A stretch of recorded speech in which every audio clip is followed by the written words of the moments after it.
Okay, now it's time for that part of the evening where we put the leading political minds of Australia to the speed test. 5 minutes on the clock, 5 topics I'm going to ask him to get to. It's always a lot of fun, and tonight I'm delighted to welcome Caroline Di Russo. Welcome, Caroline. It's great to have you. Are you ready to get into the Fast Five? Yep, shoot. Now, you're lucky I haven't got my bell with me tonight, so I'll just have to do the verbal buzzer. Let's get into it. Anthony Albanese said despite the upcoming budget slashing spending, Labor is not going to reverse tax cuts. Is this a good move?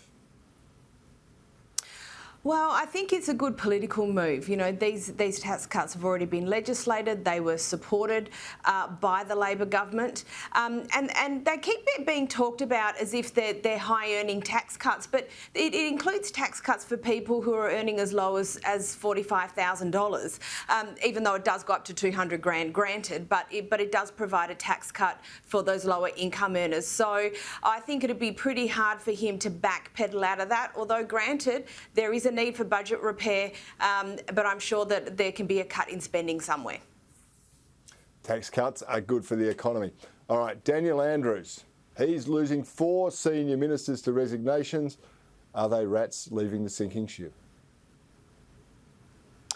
No, I don't think they are, actually. And as much as we'd all like to think that, I mean, the opposition, the Liberal opposition in Victoria is not particularly strong. But, you know, having gone through the pandemic, the Andrews government, in a sense, is a bit on the nose. And quite frankly, I see this as Labor's way, I suppose, of sanitising or whitewashing some of their performance. Daniel Andrews isn't going anywhere. So if we can remove some of these other people, put new, fresh faces in, then it looks like a totally new government going into the next term.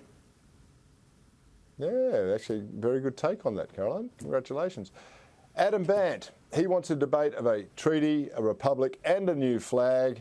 How out of touch is this bloke when we've got inflation going up, cost of living pressures and electricity crisis?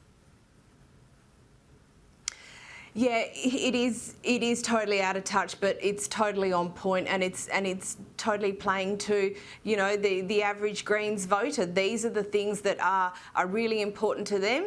You know, most Greens voters, you know, they make good money. They're not as concerned as the ordinary Australian with, you know, how much an iceberg lettuce is costing at the supermarket, so they can indulge these sorts of pet projects. And this early on in the term, I guess he just wants to rattle his saber a little bit to see how much, you know, of a riser he can get out of the rest of us. Yeah, it's probably best if we ignore him from now on and hope we don't need his vote in the Parliament. Now, the rest of the world's outraged about this, Caroline. Adelaide has lost its title of Australia's most livable city to Melbourne. How did Adelaide lose it like this, Caroline? What is the appeal of Melbourne? You just get locked up there under the dictator Dan. Well, look, as a West Australian, and Perth, obviously, a city that tumbled, I think, 26 spots in this ranking. So, you know, I feel a little bit cheeky. Commenting here. I don't know how any city on the planet manages to lose out to Melbourne after the last 2 years that they've had. I was there just after the election, and I was walking through the CBD of Melbourne, literally crossing the street, middle of what would normally be peak hour, and there was flying tumbleweed. So I'm not quite sure what's so livable about Melbourne. Don't even get me started on the weather. Yeah, but it's a city that's open, but it's lost its soul when I was last there. Okay, finally tonight, the controversial appointment of John Barilaro as US Trade Commissioner. It didn't go to Cabinet. Other trade positions did. I think this is a bit of bother for Dominic Perrottet. Would you agree?